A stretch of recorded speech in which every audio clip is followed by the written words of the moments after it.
Bollywood silver screen presenting 127 hours. ये कहानी है एक लड़के की। इस लड़के का नाम होता है एरन रॉल्स्टन। एरन हाइकिंग के लिए जाता है और जिस जगह पर वो जाता है वो पूरा इलाका वीरान होता है। वहां पर दूर दूर तक कोई भी नहीं होता और जब वो हाइकिंग कर रहा होता है तभी उसे दो लड़कियां दिखती हैं। दरअसल ये लड़कियां अपना रास्ता भूल चुकी होती हैं। एरन बोलता है क्या मैं तुम्हारी कुछ मदद कर सकता हूं, और वो उन दोनों के पास जाता है। इनका नाम होता है क्रिस्टी और मेगन। एरन इन दोनों को सही रास्ता बताता है और इन्हें गाइड करने के लिए इन्हीं के साथ आगे के सफर पे निकल जाता है। और जब वो काफी आगे पहुंच जाते हैं तो एरन इन्हें बोलता है कि मैं एक और रास्ता जानता हूं और मैं गारंटी देता हूं कि आपको उस सफर में बहुत मजा आने वाला है। और ये तीनों के तीनों पहाड़ी दर्रों से आगे बढ़ना शुरू कर देते हैं। ये रास्ते बहुत पतले होते हैं और जब ये तीनों कुछ आगे पहुंचते हैं तो एरन वहां से कूद जाता है। ये देखकर वो दोनों डर जाते हैं। उन्हें लगता है कि एरन गिर गया। तभी एरन नीचे से आवाज लगाता है क्योंकि नीचे बहुत सारा पानी होता है और एरन उन दोनों को भी नीचे कूदने के लिए कहता है। और इसके बाद ये दोनों भी एक एक करके नीचे कूद जाते हैं और इस खेल में इन्हें बहुत मजा आता है। ये काफी समय तक उस पूल में एंजॉय करते हैं और उसके बाद वहां से निकल जाते हैं। वहां से निकलने के बाद एरन को हाइकिंग के लिए आगे जाना होता है और क्रिस्टी और मेगन को अपने घर। अब ये एक सेल्फी खींचते हैं। एरन पूछता है क्या फिर हम दोबारा कभी मिलेंगे। मेगन बोलती कि कल रात को हमारे घर पर पार्टी है और तुम भी आ सकते हो। और इसके बाद एरन वहां से निकल जाता है। एरन अब आगे पहाड़ी दर्रों से आगे बढ़ रहा होता है। वो इस पूरी हाइकिंग को बहुत एंजॉय कर रहा होता है, लेकिन यहाँ के रास्ते बहुत संकरे और बहुत खतरनाक हैं। और जब एरन दो संकरी पहाड़ियों से नीचे उतर रहा होता है तभी वहां पर एक पत्थर होता है। एरन उसका सहारा लेता है लेकिन वो पत्थर खिसक जाता है। इसकी वजह से एरन नीचे गिरता है और वो पत्थर जिसका उसने सहारा लिया था वो एरन के हाथ के ऊपर आकर गिर जाता है। अब एरन का हाथ दो संकरी पहाड़ियों के बीच में एक पत्थर के नीचे फंस चुका है।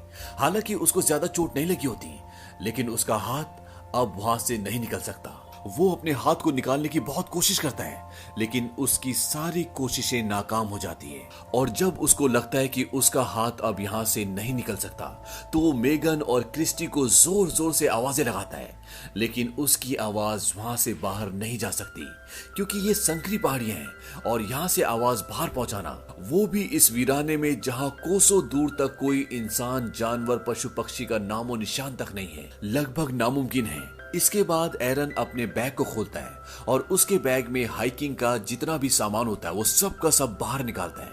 उसे यहाँ से किसी भी कीमत पर निकलना होगा क्योंकि वो जानता है कि यहाँ पर शायद कई महीनों तक कोई भी ना आए। अब जो उसने यहाँ पर सामान निकाला होता है उसमें एक छोटा सा नाइफ भी होता है और वो उस नाइफ के जरिए चट्टान को साइड से तोड़ने की कोशिश करता है, लेकिन ये एक ठोस चट्टान है और इसके साथ साथ एरन का सीधा हाथ चट्टान के अंदर फंसा होता है। इसीलिए उसे उल्टे हाथ से काम करने में और भी परेशानी हो रही होती है, लेकिन फिर भी एरन हार नहीं मानता। वो लगातार उसको काटना शुरू करता है और इसी दौरान उसका नाइफ उसके हाथ से छूटकर नीचे गिर जाता है और वो अब उस नाइफ को हाथ से नहीं उठा सकता क्योंकि वो उससे दूर होता है। लेकिन फिर भी किसी तरह से एरन उस नाइफ को अपने तक खींच लेता है और एक बार फिर से वो चट्टान को काटना शुरू करता है, लेकिन वो इस काम में पूरी तरह से नाकामयाब रहता है और उसके नाइफ की धार भी पूरी तरह से खत्म हो जाती है। और अब रात हो जाती है और एरन को यहाँ पर फंसे हुए कई घंटे हो चुके हैं। उसे नहीं पता कि वो यहाँ से कैसे निकल सकता है, इसीलिए वो लगातार यहाँ से निकलने की, अपने हाथ को निकालने की कोशिश करता रहता है। और अब एरन को यहाँ पर फंसे हुए 25 घंटे हो जाते हैं, लेकिन अभी भी उसे निकलने का कोई रास्ता नहीं मिलता। इसके बाद वो अपने कैमरे को ऑन करता है और उसमें अपनी रिकॉर्डिंग करना शुरू करता है। वो बताता है कि पिछले 25 घंटों से मैं यहाँ पर फंसा हुआ हूँ और किसी को नहीं पता कि मैं यहाँ पर हूँ क्योंकि वो किसी को बिना बताए यहाँ पर आया होता है। वो ये भी बताता है कि उसके पास खाना बहुत कम है और पीने के लिए भी सिर्फ 400 से 500 ml पानी है। अब जब वो सब कुछ रिकॉर्ड कर रहा होता है तभी उसे ऊपर से कुछ आवाज आती है और उसे लगता है कि वहां पर कोई है और एरन जोर जोर से चिल्लाने लगता है, लेकिन उसके चीखने का, चिल्लाने का कोई फायदा नहीं होता क्योंकि वहां पर कोई होता ही नहीं है। और कुछ घंटों के बाद एक बार फिर से रात हो जाती है। एरन को भूख लगती है और उसके पास जो खाने का बचा कुचा सामान होता है वो उसे खाता है और तभी उसे याद आता है कि आज रात को क्रिस्टी और मेगन ने उसे बियर पार्टी में बुलाया था और वो उस पार्टी को इमेजिन करना शुरू कर देता है, अपने आप से बातें भी करता है। दरअसल अकेले में ये सब होना बहुत आम बात होती है और उसे वो पल भी याद आता है जब वो हाइकिंग के लिए सैटरडे को अपने घर से निकल रहा था। उसी दौरान उसकी मॉम का कॉल भी आता है, लेकिन वो उनका कॉल रिसीव नहीं करता। उन्हें नहीं बताता कि वो हाइकिंग के लिए जा रहा है। अगर शायद वो उन्हें बता देता तो हो सकता था कि वो उसे ढूंढते हुए यहाँ तक पहुंच जाते, लेकिन अब किसी को नहीं पता कि एरन कहां पर है। अब तीसरे दिन यानी कि मंडे को एरन एक पुली बनाता है। वो रस्सियों से उस पत्थर को बांधता है जो पत्थर उसके हाथ के ऊपर है, और रस्सी के दूसरे हिस्से से वो उस पत्थर को उठाने की कोशिश करता है, लेकिन बहुत कोशिश करने के बाद भी वो पत्थर हिलता तक नहीं। इसके बाद वो रस्सी के उसी सिरे को पैर में फंसाकर उस पत्थर को पूरे जोर से उठाने की कोशिश करता है, लेकिन इस बार भी उसे कामयाबी नहीं मिलती। और अब तीसरे दिन एरन का पीने का पानी भी खत्म हो जाता है, और जब उसे यूरिन आता है तो वो उस यूरिन को अपनी बोतल में भर लेता है, क्योंकि अगर उसे पानी नहीं मिलेगा तो मर जाएगा और अब उसे अपना ही यूरिन पीना पड़ेगा। यहाँ पर उसके पास कुछ भी काम नहीं है, इसीलिए वो छोटी छोटी बातों को भी ध्यान में रखता है। वो इस जगह से हिल भी नहीं सकता। वहां पर कुछ इंसेक्ट्स भी कभी कभी आते हैं, और अगर वो उन्हें मार कर खाना चाहता है तो उसे इंतजार करना पड़ेगा कि वो उस तक पहुंचे। इसके साथ साथ एरन को इस पहाड़ी दर्रे में एक दिन में केवल 15 मिनट ही धूप मिलती है। उसके बाद धूप वहां से चली जाती है। 3 दिनों के अंदर एरन यहाँ पर भूख से, प्यास से और इस माहौल से पूरी तरह से परेशान हो जाता है, और अब वो ये तय करता है कि वो अपने हाथ को काटेगा। वो अपने हाथ को ऊपर से अच्छे से बांध लेता है, और उसके पास जो नाइफ होता है वो उससे अपने हाथ को काटने की कोशिश करता है, लेकिन अब उसकी धार खत्म हो चुकी है, जिसकी वजह से उसके हाथ की पतली सी स्किन भी उस चाकू से नहीं कटती। इस बात से एरन को डिसअपॉइंटमेंट होता है, और वो कैमरे में रिकॉर्ड करता है कि कभी भी चाइना के सस्ते टूल्स मत खरीदना, ये किसी काम के नहीं होते। और इस तरह से एक और दिन खत्म हो जाता है, रात हो जाती है। एरन को अपने पिछले दिन बहुत याद आते हैं। उसे अपना परिवार, अपनी एक्स गर्लफ्रेंड और बहुत सारे दोस्त याद आते हैं, और जब वो उन सब को याद कर रहा होता है तभी ऊपर आसमान में बादल घिराते हैं और बहुत जोर से बारिश होना शुरू हो जाती है। और एरन के पास अभी तक पानी खत्म हो चुका था। वो अपनी बोतल में पानी भर लेता है, और पानी उन पहाड़ी दर्रों में आना शुरू हो जाता है जहां पर एरन फंसा हुआ है, और धीरे धीरे पानी का लेवल बढ़ता ही जाता है और एरन उसमें डूबना शुरू हो जाता है। क्योंकि पानी में ग्रेविटी कम होती है, इसीलिए हम भारी से भारी चीज को आराम से उठा सकते हैं। और एरन अब पानी के अंदर जाकर उस पत्थर को उठाने की कोशिश करता है जो उसके हाथ पर है, और बहुत मुश्किलों के बाद वो उस पत्थर को उठा लेता है और उसका हाथ वहां से निकल जाता है। इसके बाद वो भागता हुआ अपनी गाड़ी तक जाता है, अपनी गाड़ी में बैठता है और कैन्यन लैंड नेशनल पार्क से निकल जाता है। लेकिन ये सब एक सपना होता है। एरन अभी भी उस पहाड़ी दर्रे में फंसा हुआ है, और वो जोर जोर से चिल्लाना शुरू कर देता है। उसे यहाँ पर काफी दिन हो चुके हैं, इसीलिए उसे अजीब अजीब सपने और साथ में हेल्यूसिनेशन भी होना शुरू हो जाते हैं। हेल्यूसिनेशन भ्रम को कहते हैं, जब सामने कुछ भी नहीं होता और आपको बहुत सारी चीजें दिखती हैं, तो इसे हेल्यूसिनेशन कहा जाता है। एरन को इस जगह पर फंसे हुए 4 दिन हो चुके हैं, और ये उसका 5वां दिन होता है।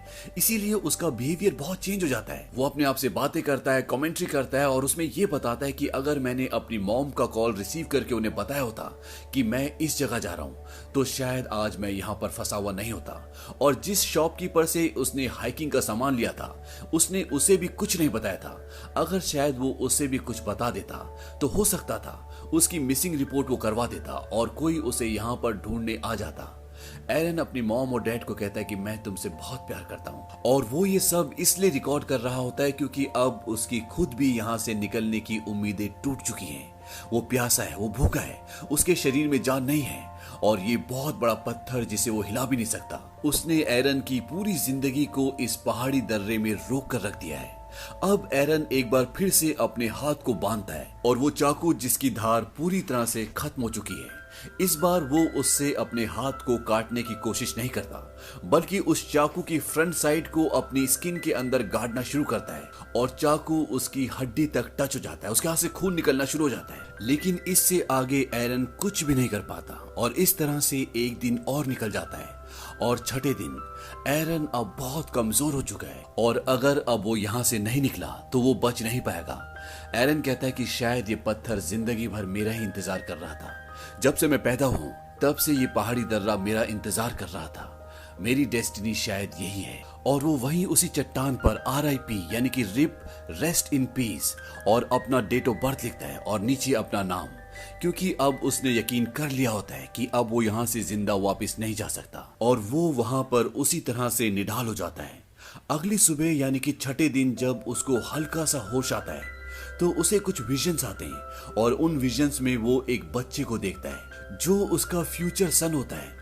और अपने बच्चे के साथ वो देखता है कि वो खेल रहा है और तभी उसके अंदर एक आत्मशक्ति आती है और वो अपने फंसे हुए हाथ को ऑपोजिट साइड पुश करना शुरू करता है और अपने हाथ की हड्डी को तोड़ देता है। और इसके बाद जो उसके पास चाकू होता है उस पर उसने धार लगा ली होती है और धीरे धीरे वो अपने हाथ को काटना शुरू करता है और इस तरह से वो अपने हाथ को अपने शरीर से अलग कर देता है। और आज छठे दिन अपने हाथ का बलिदान देने के बाद एरन अपने आप को इस पत्थर से, इस दर्रे से आजाद कर पाता है। वहां से निकलने से पहले वो अपने हाथ की फोटो भी खींचता है, उस हाथ की जो अभी भी उस पत्थर में फंसा हुआ है। अब एरन बहुत मुश्किल से इस पहाड़ी दर्रे से बाहर निकलता है और बाहर निकलने के बाद वो देखता है कि वहां पर बारिश का कुछ पानी जमा होता है। एरन उस जगह पर जाता है और बहुत सारा पानी पीता है, क्योंकि पिछले 6 दिनों से एरन ने न खाना खाया और न अच्छे से पानी पिया है, इसीलिए वो जी भर के पानी पीता है। और इसके बाद वो वहां से आगे निकलता है और उसे आसमान में उड़ता हुआ वो रेवन भी दिखता है जिसे हर रोज वो उस पहाड़ी दर्रे से देखता था। आज वो खुद भी उस रेवन की तरह आजाद हो चुका है। लेकिन अभी भी कैनियन लैंड्स नेशनल पार्क से निकलना इतना आसान नहीं है, क्योंकि ये एक बहुत बड़ा बियड़ है। लेकिन एरन अपनी आत्मशक्ति को नहीं खोता। वो दर्द से पीड़ित होने के बाद भी आगे बढ़ता ही जाता है और तभी उसे एक परिवार दिखता है जो हाइकिंग के लिए यहाँ पे आया होता है और एरन उन्हें आवाज लगाता है। वो भागते हुए उसके पास आते हैं और वो एरन की मदद के लिए सिक्योरिटी को बुलाते हैं और इसके बाद वहां पर एक हेलीकॉप्टर आता है और एरन को वहां से उस हेलीकॉप्टर में हॉस्पिटल ले जाया जाता है। कुछ समय बाद एरन बिल्कुल ठीक हो जाता है और एरन ने जो अपने बच्चे के विजन्स देखे थे आगे चलकर वो सच होता है। 3 साल बाद एरन एक लड़की से मिलता है जिसका नाम जेसिका होता है और इन दोनों की शादी हो जाती है और इसके बाद एरन का एक बेटा होता है जिसका नाम लियो होता है। एरन ने इन 6 दिनों में मौत को बहुत नजदीक से देखा, लेकिन उसके बाद भी एरन अपना पैशन नहीं छोड़ता। वो अभी भी क्लाइंबिंग करता है और वो जहां भी जाता है वो वहां पर ये नोट जरूर लिखता है कि वो कहां जा चुका है। और इसी के साथ ये कहानी खत्म हो जाती है। ये एक सच्ची कहानी है जिसमें एरन 6 दिनों तक उस पहाड़ी दर्रे में रहा और 5वें दिन में उसने अपना यूरिन भी पिया और उसने उन चट्टानों पर अपनी डेट ऑफ बर्थ और मरने की डेट भी लिख दी थी, क्योंकि उसे यकीन हो चुका था कि अब वो जिंदा नहीं बचेगा। और जिस पत्थर के नीचे एरन का हाथ दबा था उसका वजन था 800 पाउंड्स यानी कि 360 किलो और उसके पास पीने के लिए जो पानी था वो 350 ml था और खाने के लिए बहुत कम चीजें। लेकिन उसने अपना संयम नहीं छोड़ा, हिम्मत नहीं हारी और इसीलिए वो 5 दिनों तक सरवाइव कर पाया। और छठे दिन में जब उसको ऐसा लगा कि अब वो नहीं बचेगा तो किसी अनजानी शक्ति ने उसका साथ दिया और उसे अपने फ्यूचर सन के विजन्स आए जिससे उसे शक्ति मिली और वो वहां से निकलने में कामयाब हो गया। एरन ने अपने एक इंटरव्यू में ये भी बताया था कि अगर उसने अपना हाथ पहले काट दिया होता तो शायद उसका इतना ज्यादा खून बह जाता कि इससे पहले कि कोई उसे ढूंढता उसकी मृत्यु हो जाती। और जिस वक्त उसने अपना हाथ काटा अगर वो उस वक्त नहीं काटता तो तब भी वो उस पहाड़ी दर्रे में फंसकर हमेशा के लिए मर जाता। एरन ने जब छठे दिन अपना हाथ काटा तो उसका पल्स रेट बहुत कम था, उसके शरीर में बहुत कमजोरी थी, इसीलिए उसका खून इतना ज्यादा नहीं बहा। और हाथ कटने के बाद भी 4 घंटों तक एरन उस वीराने में भटकता रहा। ये घटना घटी थी 26 अप्रैल सन 2003 को और इस घटना पे फिल्म बनी थी 2010 में जो कि एक कामयाब फिल्म थी। और इस फिल्म का नाम 127 आवर्स इसलिए है क्योंकि वो 127 घंटों तक उस पत्थर के नीचे उस दर्रे में फंसा हुआ था। उम्मीद करते हैं कि ये कहानी आपको पसंद आई होगी।